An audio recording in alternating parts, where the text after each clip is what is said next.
Honours তৃতীয় বর্ষের শিক্ষার্থীরা কেমন আছো সবাই?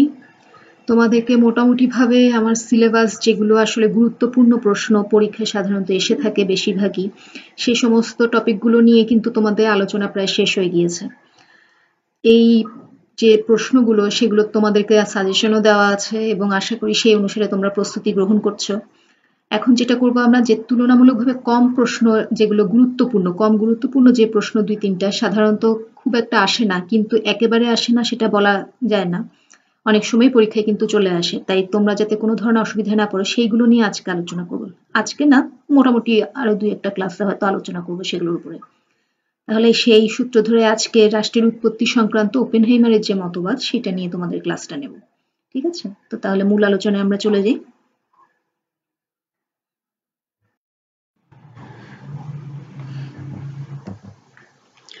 আচ্ছা, তোমরা জানো যে রাষ্ট্রের উৎপত্তি ও বিকাশ সংক্রান্ত কিন্তু বিভিন্ন মতবাদ রয়েছে। দেখা গেছে রাষ্ট্রের উৎপত্তি সংক্রান্ত বিকাশের ক্ষেত্রে কেউ শক্তি প্রয়োগ মতবাদকে বলেছেন যে সেটার মাধ্যমে রাষ্ট্রের উৎপত্তি হয়েছে, কেউ দেখা গেছে বিবর্তনধর্মী যে মতবাদ সেটার উপর গুরুত্ব আরোপ করেছেন। ঠিক আছে, কেউ আবার বলেছেন না, কোনো চুক্তির মাধ্যমে, সামাজিক চুক্তির মাধ্যমে রাষ্ট্রটার উৎপত্তি ঘটেছে। এরকম নানা জনে কিন্তু নানাভাবে রাষ্ট্রের উৎপত্তির এক একটা ব্যাখ্যা বা মতবাদ প্রকাশ করেছেন। তার মধ্যে যিনি সংঘাততাত্ত্বিক হিসেবে চিহ্নিত, তোমরা জানো যে কার্ল মার্কস, সেরকমই আরেকজন সংঘাততাত্ত্বিক হচ্ছেন ওপেনহেইমার। ঠিক আছে, এই ওপেনহেইমার তিনি কিন্তু 1864 সালে জার্মানের বার্লিনে জন্মগ্রহণ করেন। ওপেনহেইমার যদিও তিনি সংঘাততাত্ত্বিক ছিলেন, কিন্তু যে মার্কসীয় যে দর্শন সেটা অনুসারে মার্কস কি বলেছেন যে সমাজের অভ্যন্তরে যে বিভিন্ন শ্রেণীগুলো রয়েছে সেইগুলোর মধ্যে দ্বন্দ্ব সংঘাতের ফলেই রাষ্ট্রটার উৎপত্তি লাভ করেছে। কিন্তু তিনি বলেছিলেন যে রাষ্ট্র, ওপেনহেইমার যিনি, তিনি কিন্তু সেটাকে গুরুত্ব দেননি। তিনি বলেছেন যে রাষ্ট্র হচ্ছে রাজনৈতিক উপায়ে সংগঠিত একটা প্রতিষ্ঠান। মূলত দেখা যায় যে কতিপয় সুযোগ সুবিধা বা স্বার্থ উদ্ধারের জন্য হিংসাত্মক পথ বা যুদ্ধ তথা রাজনৈতিক উপায় প্রয়োগ করেই মূলত রাষ্ট্র নামক প্রতিষ্ঠানটা গড়ে ওঠে। এখন তাহলে এই রাষ্ট্রের উৎপত্তি সম্পর্কে ওপেনহেইমারের যে ধারণা সেটা কিরকম, তার যে চিন্তাধারাটা বা তার যে মতবাদ, সেটা তিনি তার মতে কয়েকটা কারণে রাষ্ট্রটা আসলে গড়ে ওঠে। সেই কারণগুলো কি কি? প্রথমেই তিনি বলছেন সংঘবদ্ধতা। সংঘবদ্ধতাটা কি? যে তার মতে যে কোনো ধরনের সংঘবদ্ধতার মাধ্যমেই জনগণের মধ্যে দেখা যায় যে সম্প্রীতি গড়ে ওঠে এবং সেটাই মূলত রাষ্ট্র সৃষ্টির পথে একটা সহায়ক শক্তি হিসেবে কাজ করে। এবং সেটা কি কি? তিনি বলছেন যে সমাজতত্ত্বের যে মৌলিক নিয়ম সেই অনুসারে যে এই যে রাষ্ট্র রয়েছে, তারপর আইন রয়েছে, বিভিন্ন সামাজিক শ্রেণী রয়েছে বা সম্পত্তি রয়েছে, এইগুলোর দেখা যাচ্ছে বিকাশ যত ঘটতে থাকে তত আস্তে আস্তে সংঘবদ্ধতা হতে থাকে এবং এগুলোর মাধ্যমে দেখা যায়, সংঘবদ্ধতার কারণেই দেখা যায় জনগণের মধ্যে একাত্মতা গড়ে ওঠে এবং সেটার ফলেই রাষ্ট্রটা গড়ে ওঠে। সোজা কথায় তার মতে যে বিভিন্ন প্রয়োজনে বিভিন্ন যে বিষয়ের যে বিকাশ লাভ সেটাই হচ্ছে মূলত সংঘবদ্ধতা তৈরির ফলেই দেখা যায় রাষ্ট্র নামক প্রতিষ্ঠানটার উৎপত্তি ঘটে। তারপরে তিনি বলছেন যে গোষ্ঠীগত দ্বন্দ্ব। গোষ্ঠীগত যে দ্বন্দ্বটা, সেই গোষ্ঠীগত দ্বন্দ্বটা কি? যে বিভিন্ন সময় তিনি বলছেন যে গোষ্ঠীর যে দ্বন্দ্ব সংঘাত সেটা থেকেই রাষ্ট্রের সৃষ্টি।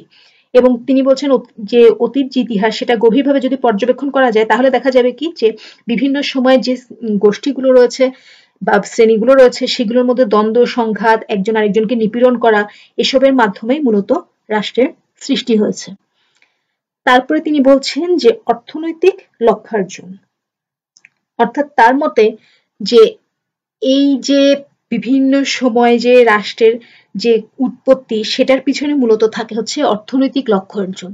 অর্থাৎ অর্থনৈতিক কারণেই মূলত রাষ্ট্রটা গড়ে ওঠে, অন্য কোনো কারণে নয়। যে কোনো ধরনের অর্থনৈতিক ক্ষেত্রে উৎপাদন করা, সেটাকে বন্টন করা, সেইগুলোর উপরে ভিত্তি করে অর্থনৈতিক যে বিভিন্ন ধরনের উৎপাদন থাকে সেটাকে কে নিয়ন্ত্রণ করছে, সেটাকে কে পরিচালনা করছে, সেগুলো কাদের মাধ্যমে কারা সেটাকে বন্টন করছে, সেটার উপরে নির্ভর করেই কিন্তু রাষ্ট্রের উৎপত্তিটা গড়ে ওঠে বা রাষ্ট্রটা সৃষ্টি হয়, সেটা বিকাশ লাভ করে।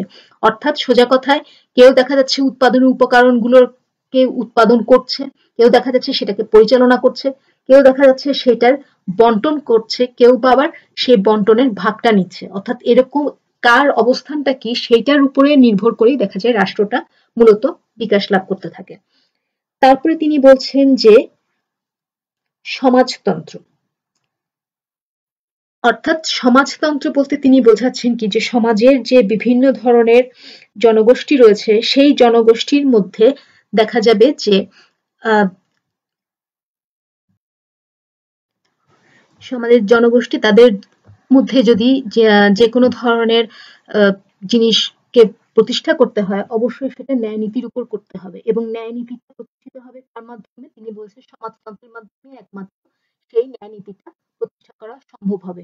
সুতরাং তার মতে রাষ্ট্র একটি সংগঠিত প্রতিষ্ঠান হিসেবে ন্যায় নীতির প্রাধান্য বজায় রেখে যদি পরিচালনা করতে হয়, তাহলে সমাজতন্ত্রই হচ্ছে একমাত্র পন্থা। তারপরে তিনি বলছেন কি, যে সামাজিক ও অর্থনৈতিক উপায়। তার মতে যে সমাজ জীবনে দেখা যাচ্ছে দুটি মৌলিক নীতির উপরে কিন্তু সমাজ প্রতিষ্ঠিত, সমাজ জীবন। একটা হচ্ছে শান্তিপূর্ণ, আর একটা হচ্ছে হিংসাত্মক। তিনি মূলত বলছেন যে শান্তিপূর্ণ যে নীতিটা সেটা হচ্ছে অর্থনৈতিক উপায়, আর যেটি হিংসাত্মক নীতি সেটি হচ্ছে রাজনৈতিক উপায়। তিনি বলছেন যে অর্থনৈতিক উপায় দেখা যায় কি, অর্থনৈতিক প্রয়োজন মেটানো সম্ভব হয়, এবং অর্থনৈতিক বিভিন্ন কাজকর্মের মাধ্যমে দেখা যায় অর্থনৈতিক যে প্রয়োজনগুলো সেটা মেটানো হয়ে থাকে। কিন্তু যুদ্ধ জয় এবং অধীন করাই হচ্ছে রাজনৈতিক কাজগুলি। তিনি বলছেন অর্থনৈতিক লক্ষ্য উদ্দেশ্য যখন দেখা যায় রাজনৈতিক উপায় প্রয়োগ করা হয়, তখনই মূলত অর্থনৈতিক অসমতার সৃষ্টি হয়, এবং শাসক গোষ্ঠীগণ তারা দেখা যায় কি, যে নিজেদের যে অবস্থানটাকে সেটাকে স্থায়ী করার জন্য বিভিন্ন সময় দেখা যায় যে প্রতিষ্ঠান গড়ে ওঠে, এবং সেই প্রতিষ্ঠান গড়ে উঠতে গেলে তারা বিভিন্ন ধরনের রাজনৈতিক উপায়গুলোকে কাজে লাগায়, এবং এটার মাধ্যমেই দেখা যায় রাষ্ট্রটা প্রতিষ্ঠিত হয়ে থাকে। ঠিক আছে, আশা করি বুঝতে পেরেছো এই বিষয়টা। অর্থাৎ তার মতে সম্পূর্ণভাবে যে বিভিন্ন ধরনের যে রাষ্ট্র যে সমাজ জীবন, সেক্ষেত্রে দেখা যাচ্ছে যে যে উপায়গুলো রয়েছে, মৌলিক নীতিগুলো রয়েছে, সেই মৌলিক নীতির মধ্যে যে নীতিগুলোকে তিনি বলছেন যে সামাজিক সংঘবদ্ধ করা, সমাজ জীবনে সেই সংঘবদ্ধ করার জন্য দুটো নীতির প্রয়োজন। সেই নীতিগুলোর মধ্যে যেটি কিনা শান্তিপূর্ণ সেটা হচ্ছে অর্থনৈতিক, এবং যেটি কিনা হিংসাত্মক সেটি হচ্ছে রাজনৈতিক। এবং এই রাজনৈতিক উপায় যেগুলো রয়েছে, অর্থনৈতিক উপায় এবং অর্থনৈতিক প্রয়োজন মেটানোটা হচ্ছে অর্থনৈতিক কাজগুলি, কিন্তু যুদ্ধ জয় এবং অধীন করার মাধ্যমে রাজনৈতিক কার্যগুলি সাধিত হয়ে থাকে।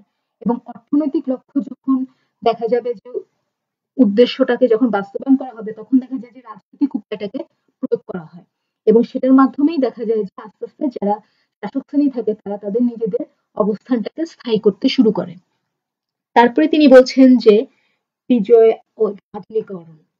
অর্থাৎ বিজয় আধুনিকীকরণটা তিনি বলছেন যে যখন একটা পরাজিত গোষ্ঠী, অর্থাৎ বিজিত গোষ্ঠী দেখা যাচ্ছে কি নিজের যে স্বার্থ সেটা অর্থনৈতিক উপায় প্রয়োগ করেই মূলত কিন্তু রাষ্ট্রটাকে প্রতিষ্ঠা করছে, এবং এই যে বিজিত গোষ্ঠী যেটা, তারা কি করে, তারা যে পরাজিত গোষ্ঠীটা থাকে সেটাকে অর্থনৈতিক শোষণের মাধ্যমে তাদের উপরে তারা আধিপত্যটাকে বজায় রাখে।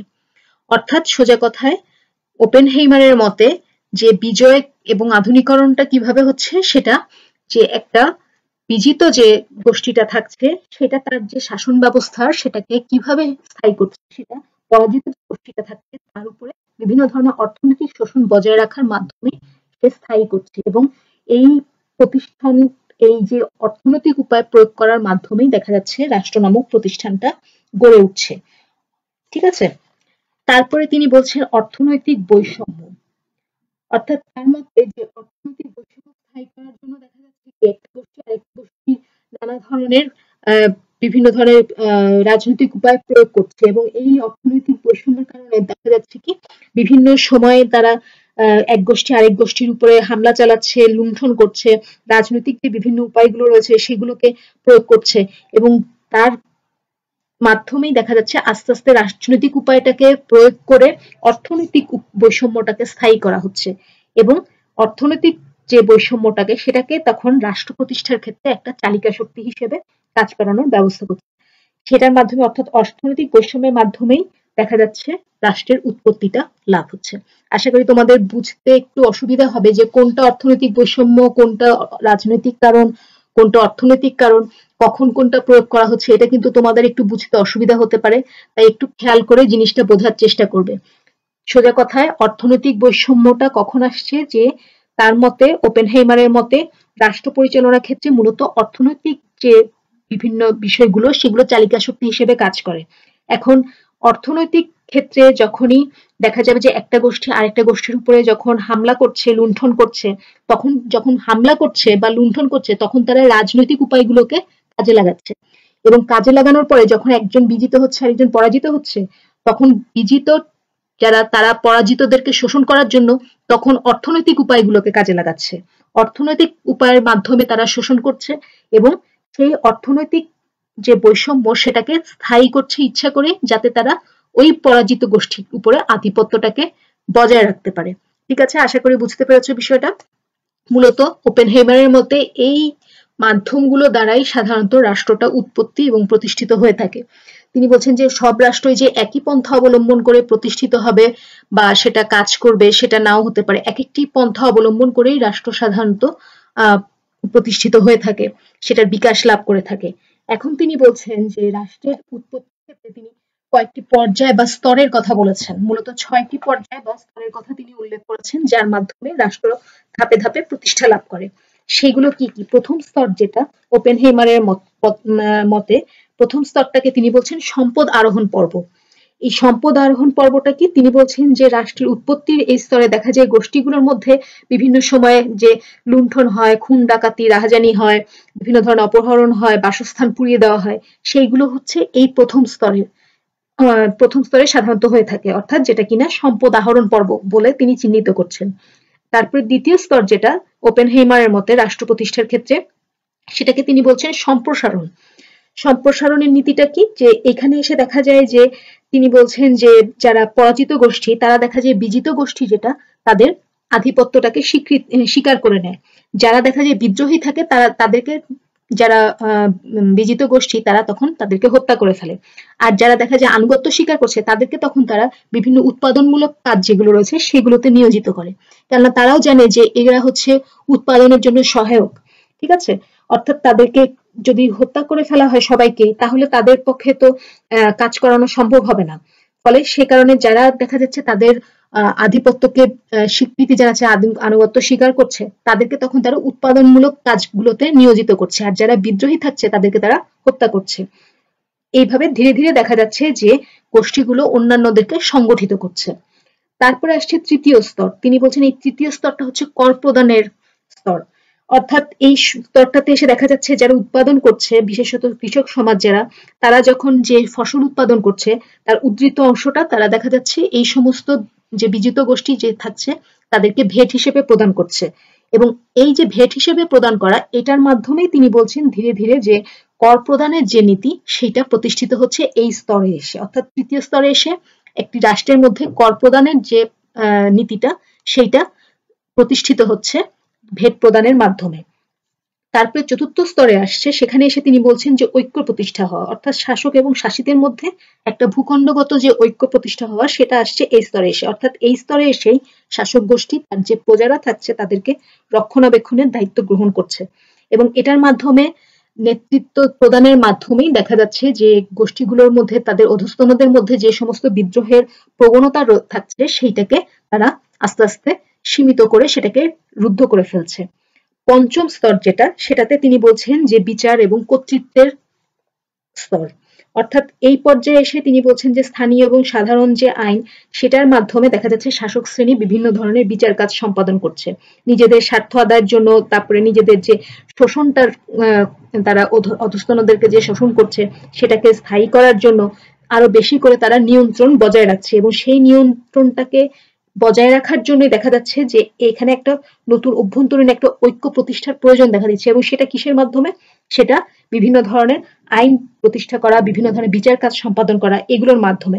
এবং তিনি বলছেন এই পঞ্চম স্তরে এসে মূলত রাষ্ট্র আদিম পর্যায় থেকে একটা আধুনিকতার পথে আস্তে আস্তে বিকাশ লাভ করা শুরু করছে। তারপরে আসছে ষষ্ঠ স্তর এবং সর্বশেষ স্তর, সেইটাকে তিনি বলছেন জাতীয়তার স্তর। অর্থাৎ এখানে এসে তিনি বলছেন যে এখানে আচার ব্যবহার, রীতিনীতি, তারপরে প্রথা, অভ্যাস, অনুষ্ঠান, সমস্ত কিছু বিভিন্ন ধরনের যাকে বলে বিনোদন, উপাসনা, সমস্ত মাধ্যমে দেখা যাচ্ছে গোষ্ঠীর মধ্যে এক ধরনের ঐক্যবোধ গড়ে উঠছে, এবং এই ঐক্যবোধের মাধ্যমেই দেখা যাচ্ছে রাষ্ট্র পুরোপুরিভাবে প্রতিষ্ঠা লাভ করছে। অর্থাৎ তার মতে যে এই ৬টি স্তর পেরিয়ে দেখা যাচ্ছে একটি রাষ্ট্র প্রতিষ্ঠা লাভ করে সেটা কি, যে একটা সম্পদ আহরণ, তারপরে সম্প্রসারণ, তারপরে কর প্রদান, তারপরে ভূখণ্ডগত ঐক্য, তারপরে দেখা যাচ্ছে বিভিন্ন ধরনের শাসন এবং বিচার, কর্তৃত্ব স্থাপন, এবং সর্বশেষ হচ্ছে জাতীয়তার সৃষ্টি। ওপেনহেইমারের মতো এই 6টি স্তর পেরিয়ে সাধারণত রাষ্ট্রের উৎপত্তি এবং বিকাশটা গড়ে ওঠে। যদিও তার মতে যে এই সমস্ত স্তর পেরিয়ে যে সব রাষ্ট্র গড়ে উঠবে তার কোনো মানে নেই, এর ব্যতিক্রমও হতে পারে। সেটা কিন্তু স্বয়ং ওপেনহেইমারই বলেছেন যে সব রাষ্ট্রই এই একই পথ অবলম্বন করে প্রতিষ্ঠা হওয়ার কথা নয়। আচ্ছা, এই যে ওপেনহেইমারের যে মতবাদটি, এটি কিন্তু যদিও দেখা যাচ্ছে যে তিনি তার রাষ্ট্রের তত্ত্বের পিছনে বিভিন্ন যুক্তি দাঁড় করিয়েছেন, কিন্তু বর্তমান যুগে যদি বলা হয় তাহলে অবশ্যই এই তার যে তত্ত্বটা সেটা কিন্তু অনেকাংশেই সেটা আমরা বলতে পারি যে খুব একটা কার্যকরী নয়। কেননা শুধুমাত্র কিন্তু আমরা যদি তার সমস্ত তত্ত্বটাকে পর্যালোচনা করি, তিনি কিন্তু সংঘাতটাকেই বেশি প্রাধান্য দিয়েছেন, যেটা কিনা আধুনিক যে সভ্য শিক্ষিত যে সমাজ ব্যবস্থা সেখানে কিন্তু সংঘাতের যে বক্তব্য সেটাকে কিন্তু আমরা খুব একটা স্বীকৃতি দিতে চাই না।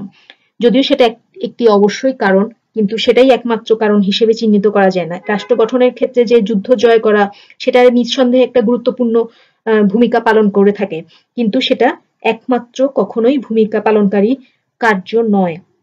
এবং তিনি বলেছেন যে রাষ্ট্র গঠনের পিছনে শক্তি মূল উপাদান হিসেবে কাজ করছে, কিন্তু মূল সবসময় কিন্তু শক্তি উপাদান কাজ করে না, সেটা আমরা সবাই জানি। এবং তিনি বলছেন যে রাষ্ট্র সৃষ্টির পিছনে শোষণটা সবসময় ক্রিয়াশীল ছিল, এবং যুদ্ধ জয়ে যারা বিজিত গোষ্ঠী, তারা পরাজিত যে গোষ্ঠী, তাদেরকে নিয়ন্ত্রণ করার পাশাপাশি তাদেরকে শোষণ অব্যাহত রাখতো। এই যে প্রত্যেকটি রাষ্ট্রের ক্ষেত্রেই যে তা হয়েছে সেটা কিন্তু আদৌ বলা যায় না। সুতরাং তার যে বক্তব্যগুলো সেটা স্বাভাবিকভাবেই অনেক কিছুই অনেক দার্শনিকরা রয়েছেন, অনেক চিন্তাবিদরা রয়েছেন যারা দ্বিমত পোষণ করেছেন। তারপরেও তিনি যে বিভিন্ন তার যে মতবাদটা সেটাকে একেবারে উপেক্ষা করা যায় না। অবশ্যই রাষ্ট্রের উৎপত্তির পিছনে যে বিভিন্ন ধরনের মতবাদ রয়েছে তার মধ্যে তার তত্ত্বটাও একটি উল্লেখযোগ্য মতবাদ হিসেবেই চিহ্নিত হয়। তো ঠিক আছে শিক্ষার্থীরা, আশা করি যেটা তোমাদেরকে পড়ানো হলো বাসায় পড়বে, বুঝতে যদি কোনো অসুবিধা হয় অবশ্যই আমাকে জানাবে। তো আজকে এখানেই শেষ করছি। সবাই সুস্থ থেকো, নিরাপদ থেকো। ধন্যবাদ।